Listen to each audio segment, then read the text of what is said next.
Apparently, I have to make this video.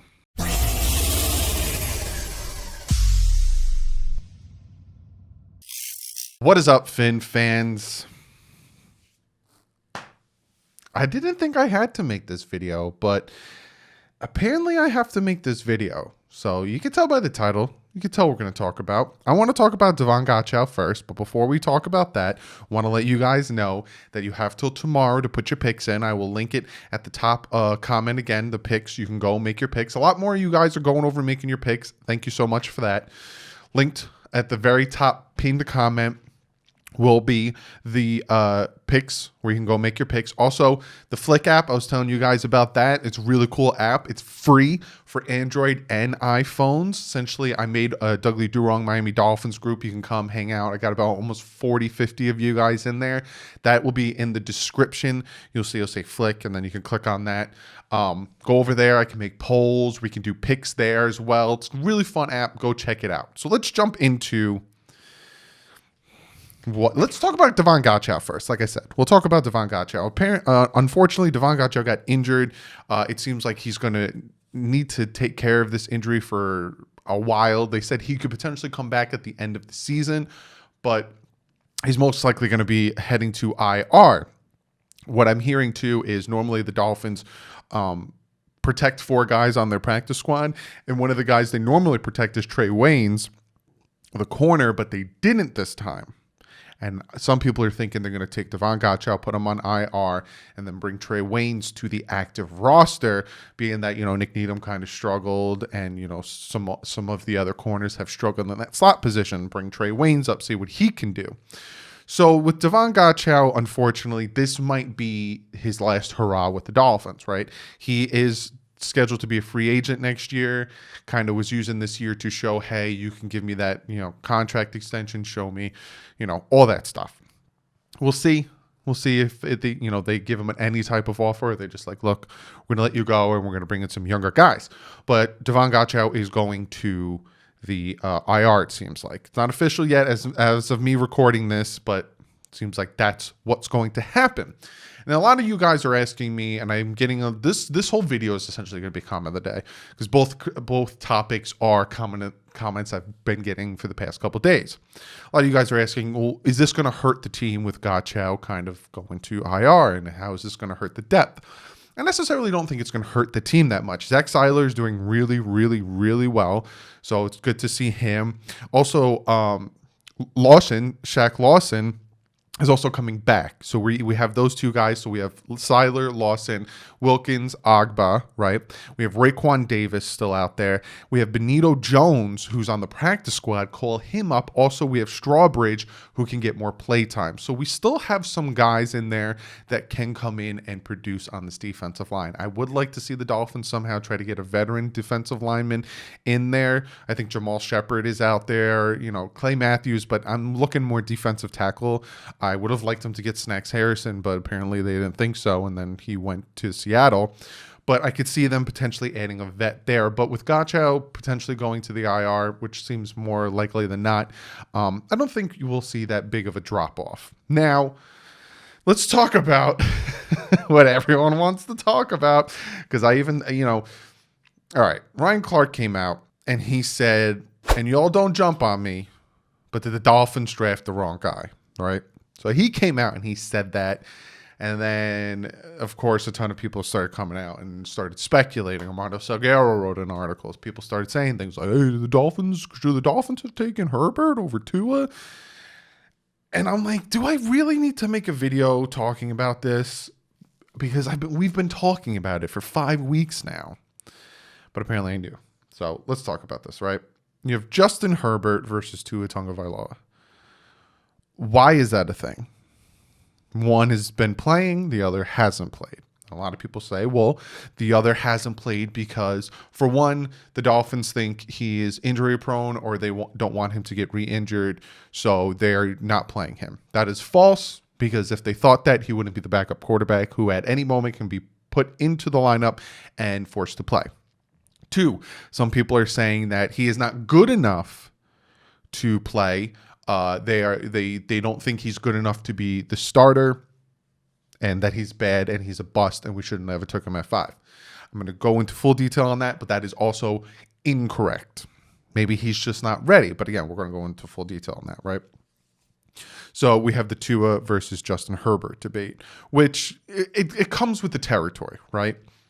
1984, we had, Kelly, Marino, we had the whole debate with all these guys that were drafted. You have Tannehill, Andrew Luck, RG3, Russell Wilson, that whole debate. Only 2 of them are still really doing anything. That's Tannehill, Russell Wilson. Every time there, then you have Josh Allen, Baker Mayfield, Sam Darnold, and Josh Rosen. That every time there's a draft that has multiple quarterbacks in the first round, they always get kind of compared to each other, right? Here's why I don't think this is fair, and I think it's stupid, and it makes me laugh. For one, Tua hasn't been playing. And then, like I said, there's that whole debate of, like I said, Tua hasn't been playing. Well, why hasn't he been playing? He's not good. He's not good enough to beat out a journeyman quarterback, so he must suck, is what I'm hearing, which is just asinine. It's just, First off, Tua had 2 weeks to learn an offense that Ryan Fitzpatrick has known for 5 years. You like to say a journeyman quarterback, but he's still in the NFL. He's still playing. He's still playing actually pretty well this season. I'll talk about that in a second, right? So you take that, right? And then, well, Herbert's playing. Why is Herbert playing? Well, if Tyrod Taylor didn't get punctured in his lung and they injected him properly, he would not be playing. Justin Herbert wouldn't be playing. Because if you remember, after Tyrod Taylor's lung collapse, Justin Herbert got thrusted into the starting position. He did pretty well. He did really well that first game. And then they asked the head coach of the Chargers, hey, who's your starting quarterback? And he says, when Tyrod gets better, he's the starting quarterback. I don't care what Justin Herbert did. That is, I'm not making that up. He literally said that. So, but wait, why? I thought Justin Herbert's the better quarterback. He is the better quarterback. But again, if it wasn't for the collapsed lung, Justin Herbert wouldn't be playing right now, right? So again, a lot of people are saying, Tua sucks. Tua's not starting. Tua couldn't beat out a journeyman quarterback. Tua couldn't beat out, Ryan Fitzpatrick. He sucks. He's a bust. We shouldn't have took him at 5. And then I have people saying, well, if the Dolphins take a quarterback at 5, he should start. Why would you take a quarterback that high and not start him? And the first name that pops in my head is Eli Manning. The Giants not only took Eli Manning, but they traded for Eli Manning. So essentially, they drafted Phillip Rivers, then they traded a buttload of stuff for Eli Manning. Eli Manning didn't play till week 11 of his rookie year. Now, you would think if an organization not only took an opposing quarterback and then traded him plus more first-round picks, plus more capital for that quarterback, you think he would start right away, right? Well, no. Kurt Warner started right away. And then Eli came in. Eli did horrible, just like his brother did. Their rookie years did absolutely horrible, but then ended up, just like his brother, winning Super Bowls. So to sit here and say Tua sucks, Tua's a bust, Tua, we shouldn't have taken him because he couldn't beat out a journeyman quarterback, it's just a flawed logic. It's the same flawed logic when people before the draft said, well, there was no good Alabama quarterbacks besides, look at the last good Alabama quarterback. Yeah, look at the last good Oregon quarterback. Look at the last good, whatever quarterback. There's that, right? And then I go back to the Herbert situation, right? Herbert's starting. And again, Herbert's starting because Tyrod had his lung collapse because they were trying to inject into his ribs, missed, popped his lung. So this is the only reason Herbert's starting, right? And people say, well, Herbert's better than Tyrod Taylor. Yeah, he is better than Tyrod Taylor, 100%. Herbert these past 4 games is doing really well. He's doing really well for a rookie who, again, only had 2 weeks to learn the system. But that being said, if the roles were reversed and Justin Herbert was on the Dolphins and Tua was on the Chargers, I almost said San Diego Chargers, in this exact situation, Tua would be starting, Herbert would be sitting, and we'd have the same discussion. We'd have the same discussion. Did the Dolphins take the wrong quarterback? Should the Dolphins have taken Tua? Look how Tua's playing right now. Look how Tua's doing. Why is Herbert sitting on the bench? I know for a fact we'd be having the same discussion.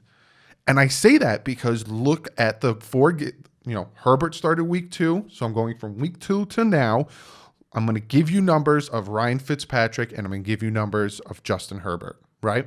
Justin Herbert through his first 4 games, 97 for 141, 68.8 completion percentage. That is really good, especially for a rookie with 2 weeks to get ready for the season. Threw for 1,195 yards, 9 touchdowns, 3 interceptions. That's actually a pretty good ratio for a passer rating of 107.1. That's good. That's really good for 4 games. And again, my whole thing on this, and I'll get into more detail after I talk about what I'm talking about now, isn't saying Justin Herbert's bad. It's the comparison just doesn't make sense, right? So now let's say in this situation, Justin Herbert is on the Miami Dolphins. Tua is on the Chargers. Looking at the 4 games that Justin Herbert has started in the same aspect for Ryan Fitzpatrick, he has better numbers. 100 completions for 160 attempts for a completion percentage of 74.74%. That is a whole 6% better completion percentage than Justin Herbert. 1,153 yards. He has about, 30 yards less than Justin Herbert. 7 touchdowns for 2 interceptions. And a quarterback rating of 113.1. So he has 6 points better quarterback rating. So again, if Justin Herbert was on the Dolphins and Tua was on the Chargers, Justin Herbert wouldn't be starting. Because Fitz has been in the system longer. Fitz understands the system. There was a play Sunday where Fitz realized something. He made an audible, and the audible was for Preston Williams because he noticed something with the way the defensive lineman was. So he made an audible, and it was the touchdown pass to Preston Williams because he's been in the system for 5 years. He knows the offense. He knows the plays to call. So what is my point? What is my point in this whole situation with breaking down the stats of Herbert versus Fitz and the Tua versus Herbert situation, right? This is my point. To compare Herbert to Tua isn't fair because Tua is not playing.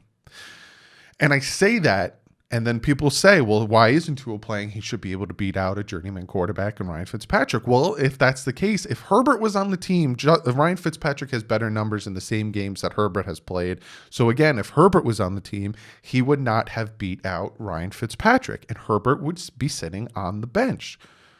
So to compare the two, to talk about, well, Tua's a bust and Tua sucks and Tua this because he's not playing and Herbert is playing is just not fair.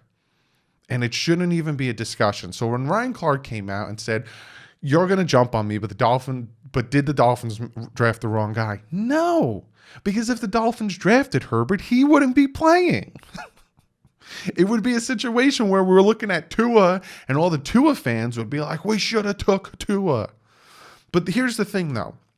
The people who didn't want to draft Tua, the people who never wanted to draft Tua, whether it's because Alabama never produced a good quarterback, whether it's he's a product of the system, whether it's he had the pieces around him, or whether it's he's injury prone. All 4 of those were the excuses I heard before drafting him, which I can disprove all of them. They will find everything and anything to say that we made a mistake. So the fact that in a flip situation, it'd be the same situation, people who never wanted Tua will find any reason to say, gotcha, told you so, we should have never drafted him. And this is a prime example of it. Tua's not even on the field to defend himself, to show that he's good, show he's better than Herbert if he is. But people still want to come out and say, see, I told you, Herbert's better. We should have drafted Herbert. We got Tua sitting on the bench. Why is Tua sitting on the bench? They'll find any little thing. Tua starts, right? Tua comes in and starts playing. He throws 4 incompletions in a row. He throws his first interception. See, Tua sucks. I told you we shouldn't. People who don't like Tua, for some reason, are going to find any excuse to talk about why we shouldn't have drafted him. It don't matter. It don't matter. And I think it's silly. Because like I said, Herbert is on the field because of an injury. Herbert is on the field because of a punctured lung, where his head coach even said when Tyrod gets better, he is the starter. I don't think that's the case anymore because Herbert's been doing really well these past 4 games. And again, before you run into the comments and say, Herbert's actually been playing really well, da-da-da-da. None of what I'm saying has anything to do with how Herbert's playing. Because I've heard people say, well, Herbert has an 0-4 record. That's not on Herbert. That is not on Herbert. Herbert's been playing really, really well these 4 games and should have a better record than 0-4. His kicker missed some kicks. His running backs missed some plays. That's not on him. So this has nothing to do with who is the better quarterback. It has to do with the comparison and how it's ridiculous. But that's the video. I hope you guys enjoyed it. I hope you guys see where I'm coming from. Comment below. First off, what do you guys think of Godchaux potentially? Well, he's probably most likely going to IR, and the depth behind him. Are you a little nervous about it? Benito Jones going to have to step up. Strawbridge, Davis, Seiler's been stepping up. Be sure to comment below and comment below about this whole comparison of Tua and Herbert when one is playing, the other isn't. Listen to what I had to say. I hope you guys listen to my entire little thing and then give me your guys' opinions and tell me how you guys feel. I'm very interested to see that. But other than that, that's the video. I wasn't planning on making a video tonight, but when I saw this and then everyone was telling me about it, I was like, I need to make a video. I got to. And then people were like, make one. So I made one for you guys. I always do it. I always listen to you guys. You guys are the reason I am where I am now and why I do what I do. So be sure to go over, follow me on Twitter and Instagram. That's where I talk to you guys. That's where I saw Ryan Clark make this ridiculous discussion. But be sure to go over there. Check that out. Fanatics Network. Check out their YouTube channel. We have a ton of great things, some big things in the work over there. So be sure to check that out. Fan to Fan Network. Also, check them out. They got the website, which I'm the Miami Dolphins ambassador for. Be sure to check that out, and the Twitch stream. But other than that, like I said, there's no game Thursday, so picks video is going to be out Thursday. You have till tomorrow, 7 p.m. to get your picks in. It will be pinned at the top comment. But other than that, like usual, guys, stay classy. Fins up.